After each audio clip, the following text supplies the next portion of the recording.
Muy buenos días, soy el pastor Cristóbal García de Capilla Calvario, Iglesia El Camino. Estamos aquí en Pajacuarán, Michoacán. Para todos los que ya tienen por costumbre acompañarnos, sean bienvenidos. Gracias por su compañía y es un gran placer tenerlos con nosotros. Y como siempre les pedimos, ojalá que tengan su Biblia con ustedes para estudiarla junto con nosotros. Y acuérdense que nos mantengan en sus oraciones siempre, sobre todo ustedes que tienen otra iglesia donde se congregan, por favor, si tienen por costumbre estar en sus tiempos también de soledad con el Señor, levántenos a nosotros aquí en Capilla Calvario, Iglesia El Camino de Michoacán, Pajacuarán, Michoacán, para que nos levanten en oración a ustedes y con ustedes a nosotros. Y nosotros también a ustedes, para que necesitamos mucha oración, necesitamos que el Señor pues cumpla nuestras necesidades para estar aquí, y le agradeceríamos mucho que ustedes oraran por nosotros. Y como siempre vamos a estudiando también, antes que se me olvide, búsquenos también en YouTube, es el mismo nombre, Iglesia, es Capilla Calvario, Iglesia El Camino. Así nos encontrarán en YouTube, y recomiéndenos, por favor, si a ustedes les gusta la manera que estudiamos, como estudiamos aquí versículo por versículo, y la seguimos, nos quedamos, la próxima semana seguiremos donde nos quedemos. Así que esa es la manera que nosotros estudiamos la Biblia.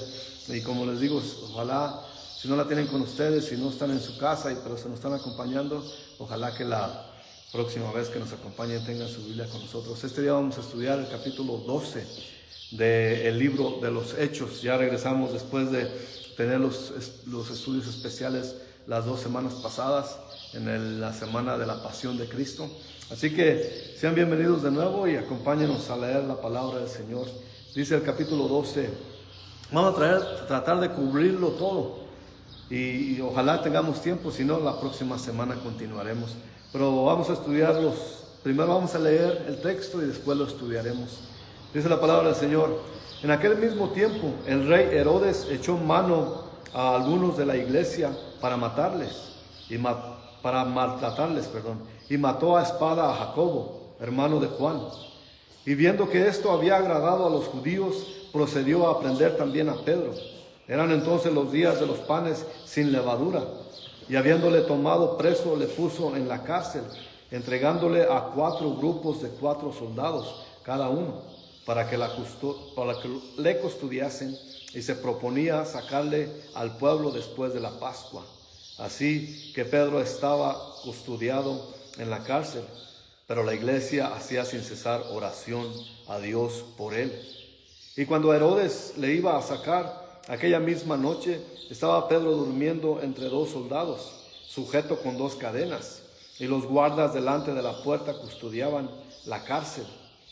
Y he aquí que se presentó un ángel del Señor, y una luz resplandeció en la cárcel, y tocando a Pedro en el costado, le despertó diciendo: levántate pronto. Y las cadenas se le cayeron de las manos. Le dijo el ángel: cíñete y átate las sandalias. Y lo hizo así. Y le dijo: envuélvete en tu manto y sígueme. Y saliendo le seguía, pero no sabía que era verdad lo que hacía el ángel, sino que pensaba que veía una visión. Habiendo pasado la primera y la segunda guardia, llegaron a la puerta de hierro que daba a la ciudad, la cual se les abrió por sí misma. Y salidos pasaron una calle, y luego el ángel se apartó de él. Entonces Pedro, volviendo en sí, dijo: ahora entiendo verdaderamente que el Señor ha enviado su ángel y me ha librado de la mano de Herodes y de todo lo que el pueblo de los judíos esperaba. Y habiendo considerado esto, llegó a casa de María, la madre de Juan, el que tenía por sobrenombre Marcos, donde muchos estaban reunidos orando. Cuando llamó Pedro a la puerta del patio, salió a escuchar a una muchacha llamada Rode, la cual, cuando reconoció la voz de Pedro, de gozo no abrió la puerta, sino que corriendo adentro dio la nueva de que Pedro estaba a la puerta. Y ellos le dijeron: ¿estás loca? pero ella aseguraba que así era. Entonces ellos decían: es su ángel. Mas Pedro persistía en llamar, y cuando abrieron y le vieron, se quedaron atónitos. Pero él, haciéndoles con la mano señal de que callasen, les contó cómo el Señor le había sacado de la cárcel, y dijo: haced saber esto a Jacobo y a los hermanos. Y salió y se fue a otro lugar. Luego que fue de día, hubo no poco alboroto entre los soldados sobre que había sido de Pedro. Mas Herodes, habiéndole buscado sin hallarle, después de interrogar a los guardas, ordenó llevarlos a la muerte. Después descendió a Judea a Cesarea, y se quedó allí. Y Herodes estaba enojado contra los de Tiro y de Sidón, pero ellos vinieron de acuerdo ante él, y sobornado Blasto, que era camarero mayor del rey, pedían paz porque su territorio era sostenido por el del rey. Y un día señalado, Herodes vistió de ropas reales, se sentó en el tribunal y les arengó. Y el pueblo aclamaba gritando: voz de Dios y no de hombre. Al momento un ángel del Señor le hirió por cuanto no dio la gloria a Dios, y expiró comido de gusanos. Pero la palabra del Señor crecía y se multiplicaba. Y Bernabé y Saulo, cumplido su servicio, volvieron de Jerusalén, llevando también consigo a Juan, el que tenía por sobrenombre Marcos. Señor, le damos gracias por estar con nosotros en este lugar, pidiéndole, Señor, que usted limpie nuestras mentes, nuestros corazones, y que nos prepare para escuchar la palabra que usted tiene para nosotros este día. Le pido, Señor, que su Espíritu Santo esté sobre este lugar, esté sobre mí, que maneje mi boca, mi mente, mi corazón, y que pueda salir de mí su palabra, Señor, porque no soy yo, es usted, Señor, que obre, porque yo soy solamente un instrumento imperfecto que usted puede usar para su palabra, que sí es perfecta, Señor. Gracias le doy, Señor, por su presencia con nosotros. Bendiga este tiempo, ayúdenos a comprender su palabra, ténganos de su mano, Señor. Sea con nosotros, se lo pedimos, Padre. Bendiga nuestras mentes, Señor.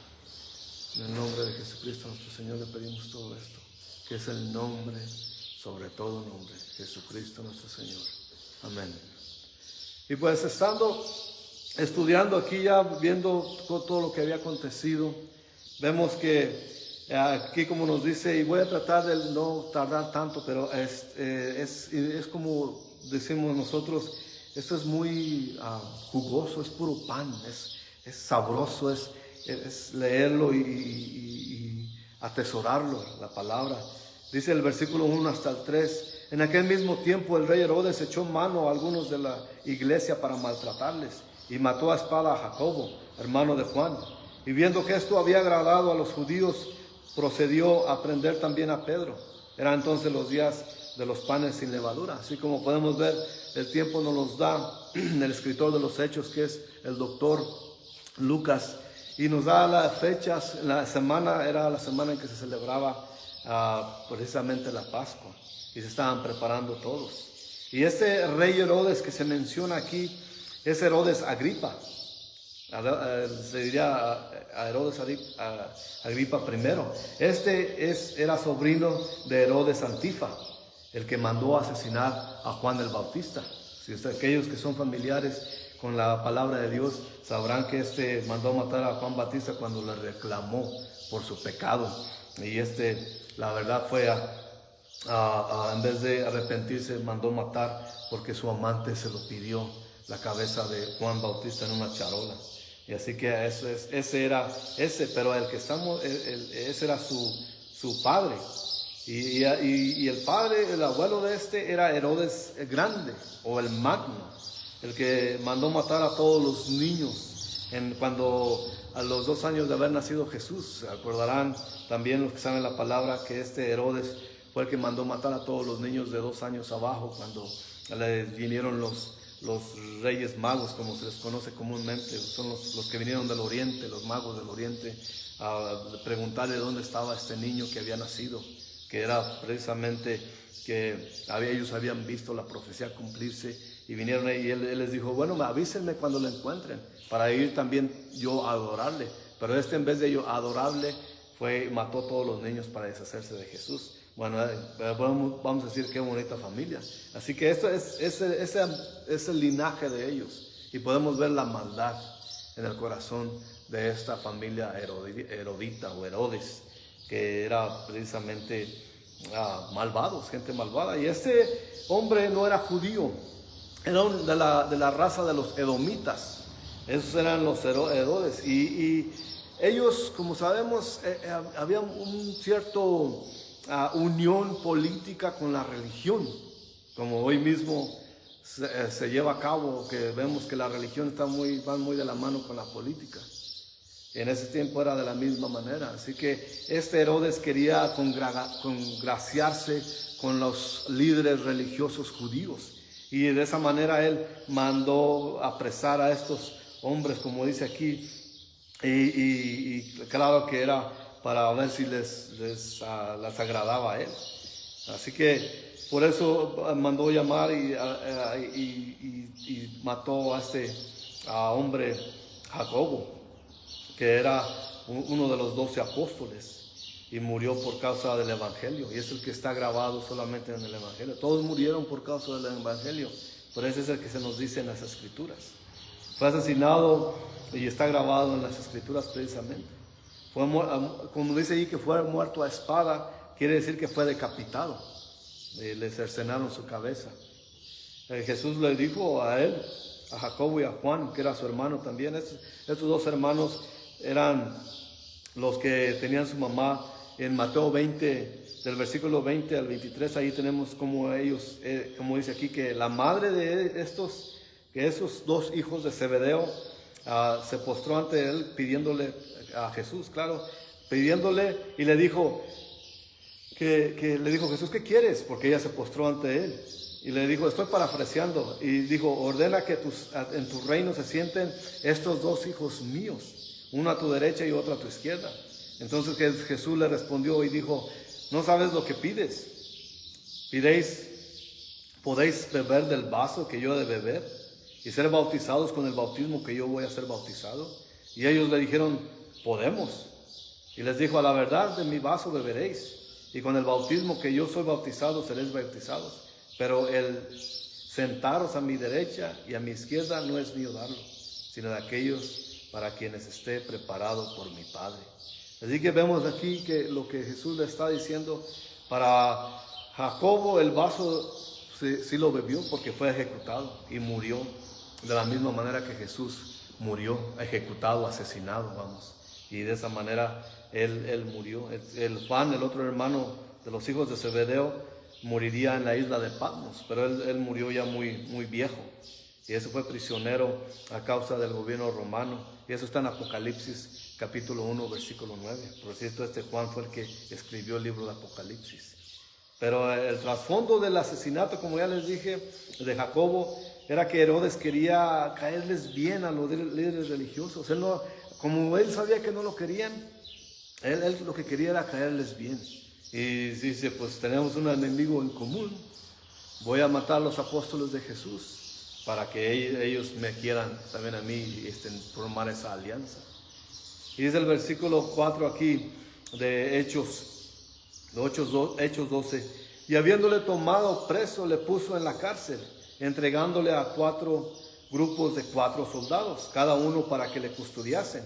Y se proponía sacarle al pueblo después de la Pascua. Así que vemos aquí que eran 16 soldados para un hombre. 16 soldados. Y como vamos a ver al rato, tenía 2 guardas con él pegaditos todo el tiempo. Así que era como un escuadrón cuidando a un hombre solamente. No quería que Pedro se escapara de nuevo. Ya sabemos que él fue prisionero una vez en el capítulo 5, así lo vimos en el libro del capítulo 5, versículo 9, donde dice que encarcelaron a Pedro y a Juan y un ángel los dejó escapar. Así que ya tenía esa noción, ese conocimiento, y pensó, esta vez no se me va a escapar. Le pondré 2 soldados, uno a cada lado, y le pondré guardas a las puertas de la cárcel para que no haya alguna manera que se escape. Y dice el versículo 5, así que Pedro estaba custodiado en la cárcel, pero la iglesia hacía sin cesar oración a Dios por él. Esa era la gran diferencia. Obviamente la iglesia sabía que Pedro podría ser el próximo en morir. Ya sabía que habían matado a Jacobo. Así que fueron a la guerra, literalmente. A la guerra por su amigo Pedro, por su hermano Pedro. Pero no fueron a la guerra como nosotros pensaríamos. A la guerra a pelear con armas. Pero la guerra que fueron ellos fueron a postrarse de rodillas y pedirle a Dios por su hermano Pedro, para que lo librase de la muerte, que seguramente eran las intenciones, porque como vimos, Herodes lo quería, no podían hacer nada en el tiempo de la Pascua, porque pues acuérdense que eran solemnes, eran muy religiosos, así que no podían asesinar a nadie antes de la Pascua, pero pasando la Pascua sí podían hacer lo que quieran. No es común eso todavía ahora, como la gente hace los actos religiosos y se sienten a gusto haciendo esos actos religiosos, las costumbres, todo eso. No quiere decir que estaba mal celebrar la Pascua. En ese tiempo todavía lo celebramos nosotros la Pascua, porque es muy importantísimo para todos los cristianos. Pero lo que estoy hablando es de que es la hipocresía del liderazgo de ese tiempo, liderazgo gubernamental y liderazgo espiritual también, que eran, perdón que me mueva mucho las manos, pero hay muchos mosquitos. Esa es la manera que estamos al aire libre, pero ahí me dispensarán. Pero volviendo al estudio, era lo que la hipocresía, que ya salían la Pascua, pensaba sacar a Pedro y matarlo delante de los judíos para de una vez más caerles bien, y de esa manera era el plan de ellos. Pero la iglesia estaba metida en la oración, pidiéndole a Dios por Pedro. Y veamos el versículo 6. Cuando Herodes lo iba a sacar esa misma noche, o sea que la noche ya pasando la Pascua, ya era la víspera de sacarlo.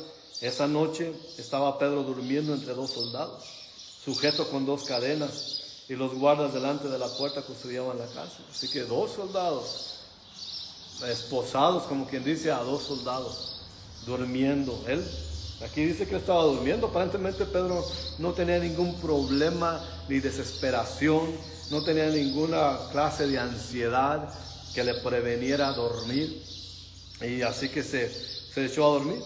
Él ya había experimentado un milagro antes, el milagro de ser liberado por el Señor mismo. Quizás por eso estaba tan a gusto, no a gusto realmente, porque estaba durmiendo. Pero vemos que los guardas estarían dormidos también junto con él, porque vemos qué pasa ahí, que dice el versículo 7 hasta el 9, he aquí que se presentó un ángel del Señor, y una luz resplandeció en la cárcel, y tocando a Pedro en el costado le despertó diciendo, levántate pronto. Y las cadenas se le cayeron de las manos. Por eso estaba Pedro tan tranquilo, porque vemos la forma milagrosa, un resplandor a toda la cárcel se vio porque apareció el ángel, y al momento le despertó. Aquí dice que estaba pero lo despertó, y los guardas no sabemos, no nos dice la escritura, y no vamos a ponderar acerca de eso, porque si no nos dice, pues lo único que podemos pensar, o se durmieron o el ángel los hizo dormir, o los hizo no sentir nada. Y dice el versículo 8, y le dijo el ángel, cíñete y átate las sandalias. Y lo hizo así, le dijo, envuélvete en tu manto y sígueme. Vemos cómo Pedro estaba totalmente relajado, totalmente, se quitó las sandalias, estaba él durmiendo, pero el ángel le dijo, le estaba diciendo cosas prácticas. Y dice el versículo 9, y saliendo les seguía, pero no sabía que era verdad lo que hacía el ángel, sino que pensaba que veía una visión. Él pensaba que era un sueño, que estaba soñando él. Pero el ángel en el sueño, con lo que él pensaba que era un sueño, era algo razonable. Está ocurriendo un milagro delante de Pedro. Pero vemos que el ángel se le cayeron las cadenas porque físicamente no podía hacerlo Pedro, quitarse las cadenas él solo. Pero él sí podía atarse las sandalias. Él sí podía ceñirse su ropaje, su manto. Él sí podía hacerlo eso y lo hizo práctico. ¿Eso qué nos enseña a nosotros? Que Dios también es práctico. Él hace milagros en nuestras vidas, pero también pide que hagamos de nuestra parte. Espera que hagamos de nuestra parte, que hagamos lo necesario para nosotros. No es para ayudarle a que haga el milagro, sino para hacer nuestra parte para que el Señor obre en nosotros. Hagamos lo práctico y no esperamos que Él haga todo por nosotros. Y esa es una enseñanza para nosotros también. Él le dice que amarre su calzado y que se ponga la ropa, se amarre bien, porque van a salir de ahí. Y nosotros también tenemos que hacer de nuestra parte lo que nos diga Dios que hagamos para que Él pueda obrar en nuestras vidas, porque el Señor todavía está en el negocio de hacer milagros. Él no hace milagros como lo dicen los falsos maestros, que hacen sus grandes asambleas milagrosas y que ellos son los que hacen el milagro y que Dios les obedece a ellos para que obren las vidas de ellos. Así no trabaja la cosa. Dios hace milagros, pero nosotros tenemos que recibirlos. Él no instruirle a Dios cómo haga los milagros. Podemos pedirle, como la iglesia estaba aquí, que vimos que estaba de rodillas pidiéndole a Dios por la liberación de Pedro. Pero esa es la obra que tiene. Dios obra, pero también nosotros tenemos que obrar. La iglesia estaba orando, estaba de rodillas pidiéndole fervientemente a Dios por Pedro. Pedro está siendo liberado por Dios, pero también tiene que hacer las cosas físicas, como amarrarse el calzado. Y son cosas simples al fin. Lo difícil lo hace Dios siempre. Y eso lo podemos ver aquí. Dios hizo lo más difícil de tumbar las cadenas de Pedro, de entumedecer los ojos de los guardas que estaban atados a él o custodiándolo a él. Eso era lo más difícil y de eso se encargó el ángel que mandó Dios para liberar a Pedro. Pero el Pedro hizo su parte también. La iglesia en oración es algo poderoso y la oración es lo que menos usamos a veces. Si usted tiene por costumbre orar, es maravilloso. Pero si no, se le olvida a veces o no lo hace tan común, es algo que se está perdiendo, de estar en esa presencia con el Señor en oración. Pero es importantísimo también hacer todo eso que el Señor nos pide para que Él pueda obrar en nuestras vidas milagrosamente. Porque el hecho de que estemos aquí es un milagro. El hecho de que yo estoy aquí predicando su palabra es un milagro de Dios. Que soy un hombre pecador que Dios ha sacado del mundo para enseñar su palabra. Y no sé qué va a hacer el Señor más adelante. Pero me deleito en saber que todo lo que haga estoy para servirle a Él. Porque yo no me merezco esto. No me merezco siquiera nombrar el nombre de Jesús. Pero Él me ha sacado del mundo donde estaba, del pecado, de la rebelión, de lo mundano, de todo lo impío, para venir a servirle a Él. Todavía soy un pecador. Sin Él, yo me conozco. Sin Jesús, fuera terriblemente pecador. Pero gracias a Él que me sostiene y que puedo servirle. Gracias a Él y a su voluntad. Nada que yo tenga en mí se merece tener a un Dios tan poderoso y tan grandioso como Jesús en mi vida. Pero Él en su misericordia se mueve de esa manera, así como vemos que se está moviendo ahí. Y esas cadenas que le tumbó a Pedro para que saliera libre, también hay cadenas en nuestras vidas. Cadenas de pecado, cadenas religiosas también. Porque eso es lo que me sorprende más en estos terrenos, en estas tierras, como la religión tiene encadenada a la gente. Pero esas cadenas las puede tumbar el Señor fácilmente. Nuestro deber es estar aquí impartiendo su palabra para que el Señor tumbe esas cadenas religiosas de la gente, para que puedan tener una relación viva, una relación estrecha, una relación verdadera con Jesús. Y volviendo aquí a nuestro Versículo 10 del capítulo 12 de Hechos dice: habiendo pasado la primera y la segunda guardia, llegaron a la puerta de hierro que daba a la ciudad, la cual se les abrió por sí misma. Y salidos pasaron una calle y luego el ángel se apartó de él. Vemos como él no solamente tumbó las cadenas, pero las puertas, que seguramente estaban bien encadenadas y con candado, también se abrieron solas milagrosamente. Podemos ver que había muchos guardas, 16 guardas para un hombre, pero ni esos guardas sirvieron para que Dios hiciera su obra de todas maneras. Así que cuando nuestro Señor resucitó y salió de la tumba, también tenía guardas. Si se acuerdan, acabamos de pasar el estudio de la resurrección de nuestro Señor.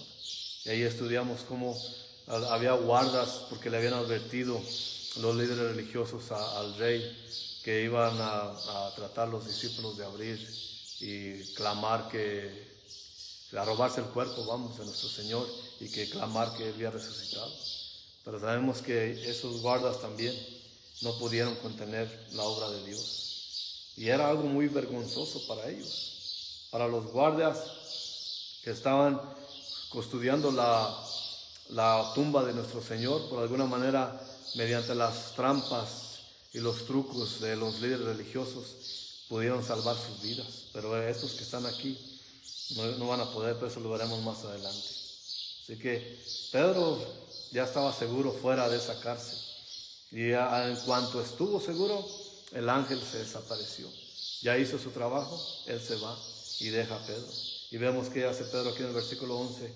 Entonces Pedro, volviendo en sí, dijo: ahora entiendo verdaderamente que el Señor ha enviado su ángel y me ha librado de la mano de Herodes y de todo lo que el pueblo de los judíos esperaba. Vemos ahí que al parecer esa experiencia le pareció irreal, pero parece que estaba en un estupor de sueño o que no era surreal para él. Y como que se despabiló ya viendo que el ángel se fue. No sé qué había pasado en ese momento, pero viendo aquí que es interesante lo que dice aquí, volviendo en sí, como si no hubiera estado en sí. No sé si el ángel hizo algo especial, si Dios lo tocó para que todo saliera bien, pero él volvió en sí como diciendo: oh, ya entendí que todo esto fue un milagro de Dios nuevamente. Esta experiencia le pareció irreal. Reaccionó de esa manera porque era increíble, milagrosamente. La palabra librado es la misma que usó Esteban cuando estaba dando su discurso ante los judíos. Que cuando él estaba hablando acerca, precisamente en el capítulo 7, que ya lo estudiamos, en el versículo 34, cuando él estaba dando su discurso, porque si nos acordamos, en el encabezado decía la defensa de Esteban, pero Esteban no estaba dando defensa, le estaba dando una cátedra del Viejo Testamento a estos judíos que lo acusaban a él. Y ahí les dijo él que de eso precisamente, que Dios cómo libró a los israelitas de Egipto. Dios, de esa misma manera, esa misma palabra que se usa aquí, Dios libró a Pedro de las manos de Herodes y de los líderes judíos, recordando que la iglesia oraba por él. Hay una pregunta que puede ser honesta y justa y válida, porque leímos al principio de nuestro estudio que Herodes mató a Jacob. Jacobo fue decapitado, y muchos se preguntarán ¿por qué? ¿Por qué a Pedro sí y a Jacobo no? Y lo único que puedo decir yo es la soberana voluntad de Dios. Solamente eso. Si nosotros creemos que Dios es bueno y sabio, podemos confiar que lo que Él permite que pase está bien con Él. Y si está bien con Él, tiene que estar bien con nosotros. Nosotros también vemos muchas veces y nos duele muchas veces cuando oramos por nuestros seres queridos, por nuestros amigos queridos, por nuestros hermanos queridos en el Señor, y oramos por ellos cuando tienen una enfermedad terminal, y Dios sana a algunos, pero a otros no, y se mueren de esa enfermedad. Y eso puedo decir yo que esa es la voluntad de Dios, y a la voluntad de Dios tenemos que someternos. Estamos aquí por un breve tiempo, y si creemos que el Señor tiene apartado una morada en el cielo para nosotros, entonces tenemos esa confianza de que solamente basta ser salvo, ser vuelto a nacer para tener ese lugar, ahí en el lugar con el Señor. Y para eso sabemos que el Señor es bondadoso, el Señor es misericordioso. Su voluntad a veces es que unos mueran y esa es su voluntad. Pero nuestra confianza plena está en la bondad de Dios. Podemos tener paz en eso, que no podemos olvidar que Dios está en control, a pesar de las apariencias, a pesar de todo, Dios está en control aunque parezca lo contrario.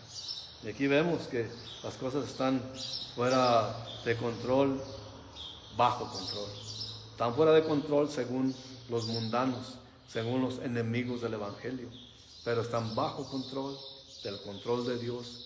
Todos sus seguidores, sus discípulos, sus apóstoles están bajo la mano y el control de Dios. Y dice el versículo 12 al 15, y habiendo considerado esto, llegó a casa de María, madre de Juan, el que tenía por sobrenombre Marcos, donde muchos estaban reunidos orando. Sabemos que esta casa era una casa de cristianos, una casa entregada al Señor, donde se reunían precisamente para orar. Y este Marcos lo vamos a ver más adelante en nuestro estudio de los Hechos. No sé, aquí le dicen Marcos, pero ya veremos más cuando lleguemos a este punto, porque veremos que él será parte del grupo donde va a estar Saulo, que se va a convertir en Pablo muy pronto. Pero vemos aquí que ahí están en esa casa orando, una familia cristiana con más cristianos allí. Y dice el versículo 13, cuando llamó Pedro a la puerta del patio, salió a escuchar una muchacha llamada Rode. ¿Cómo que salió a escuchar? ¿Oyó algo? Pues a lo mejor estaban tan sometidos o penetrándose tanto en la oración que le pareció oír que alguien tocaba la puerta, así que se acercó a oír a ver si esto realmente es lo que estaba pasando, que alguien tocaba la puerta. Cuando llamó Pedro, dice el versículo 13, ya a la puerta, esta escuchó. Y dice el 14, la cual cuando reconoció la voz de Pedro, de gozo, no abrió la puerta, sino que corriendo dentro dio la nueva de que Pedro estaba a la puerta. Esta Rode fue tanta la emoción que lo que hizo fue emocionarse tanto que quizás ni siquiera pensó en abrir la puerta, sino decirles a los demás que la oración había sido contestada. Parece cómico, pero esa es la emoción. Y vemos allí el grado de incredulidad también. Estaban orando fervientemente, pero siempre hay un grado de incredulidad. Y el versículo 15, ya que todos oyeron lo que ella decía, dijeron, está loca. Pero ella aseguraba que así era. Entonces ellos decían, es su ángel. Tampoco tenía interesante saber que ellos la exclamación que dijeron, es su ángel. Esto nos hace pensar que es su ángel de la guarda, ¿o qué? Porque precisamente un ángel le ayudó a escapar. Un ángel los sacó de la prisión. Pero es interesante ver a ellos cómo estaban orando tan fervientemente, y la muchacha no quiso abrir esta Rode, no abrió de la emoción. Y estos de la emoción también se emocionaron tanto que dijeron, no es su ángel. Así que estaban tan metidos en la oración que no podían creer lo que estaban oyendo. Después de todo, lo que ella le está diciendo es que su oración ha sido contestada. Y aunque nos parezca cómico, siempre hay un grado de incredulidad en nosotros. Y quizás por nuestra condición humana será esto que tenemos nosotros. Y tenemos que admitir, yo tengo que admitir que a veces el Señor me asombra, no deja de asombrarme. Sobre todo en los momentos de que estamos agonizando por la necesidad, o estamos realmente descorazonados, o estamos tristes, o nuestra fe nos falla, y estamos en oración pidiéndole al Señor con todo nuestro corazón que obre en nuestras vidas. Y el Señor se muestra, perdón por la mosca, el Señor se muestra tanto y que a veces nos deja atónitos como ellos. Y no los puedo culpar, no puedo decir, estos están orando pero no creen. Así somos nosotros y es nuestra condición humana que tenemos, de saber que el Señor obra tanto y siempre nos sorprende. Y siempre me siento mal cuando el Señor me cumple o nos da lo que oramos y se muestra en nuestras vidas, y siempre no cesa de asombrarme. Y le digo, perdóname, Señor, perdóname por mi incredulidad. Podemos ver que Pedro estaba totalmente con miedo, porque voltearía para todos lados, porque los soldados romanos no se iban a quedar así al darse cuenta que Pedro ya no estaba en prisión. Así que él quería, déjenme entrar, ya después se emociona. Así que podemos ver todo esto que está pasando allí, y estos gente que está orando no creen en lo que están oyendo. Así que, y es un ángel, como si el ángel se iba a molestar en tocar la puerta para entrar. El ángel bien se hubiera podido meter adentro, como se apareció en la prisión, que de un relámpago, algo que brilló y de repente estaba ahí con Pedro. Él también podía estar ahí de esa manera, estar en ese lugar donde estaban orando. Así que es triste admitir que buena teología también es falta de creer. Nos lleva al temor y la confusión a veces cuando no creemos en el Señor. Como dije antes, tenemos que aceptar hasta en las mismas juntas de oración que a veces oramos sin fe. Y de eso somos culpables todos, yo pienso. Al menos yo soy culpable, ¿no? Ustedes sí tienen gran fe en creer que Dios va a orar, porque Dios se ha demostrado. No quiere decir que Dios no se ha mostrado en mi vida por medio de la oración. Sí se ha mostrado varias veces, muchas veces, como ya les dije antes.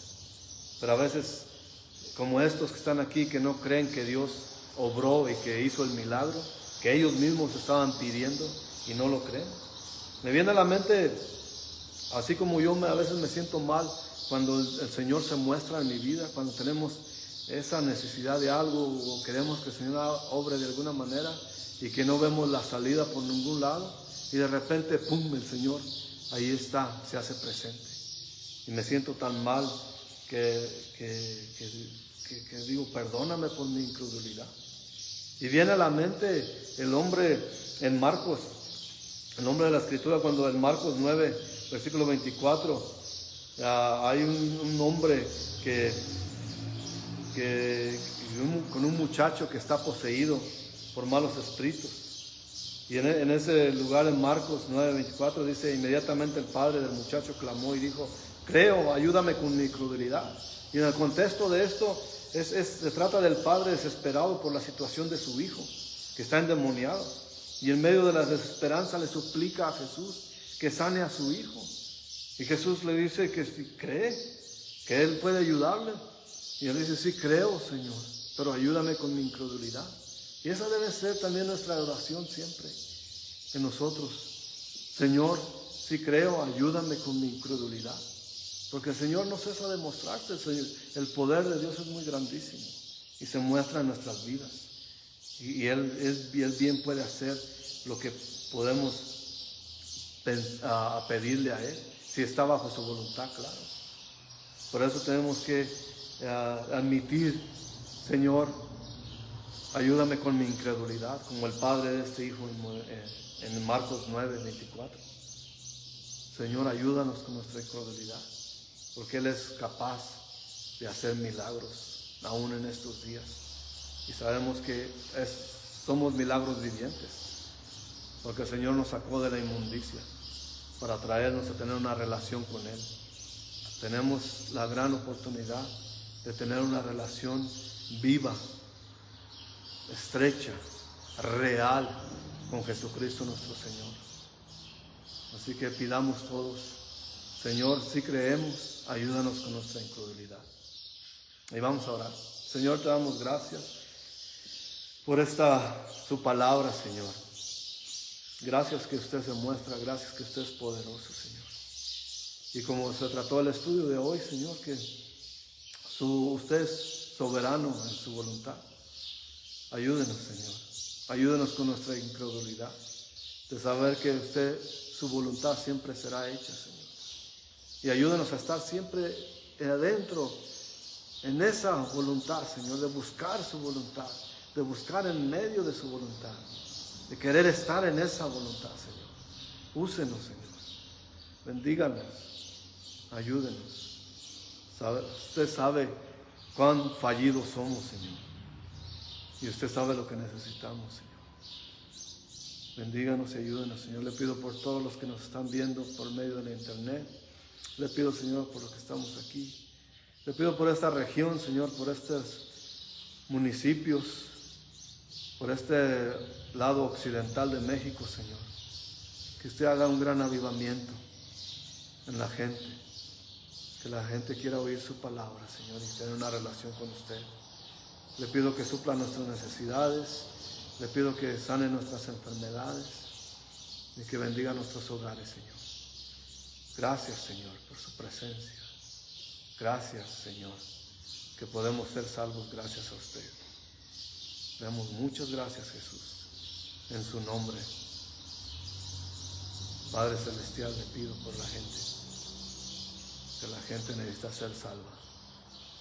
En el precioso y poderoso, soberano nombre de nuestro Señor Jesucristo. Amén. Que tengan una gran semana. Gracias por acompañarnos. Les esperamos la próxima semana y compartan este video si les gustó. Y también búsquenos en YouTube, en Capilla Calvario, Iglesia El Camino. Los videos que estamos ahorita en vivo los pondremos después. En el día ya van a estar disponibles en YouTube.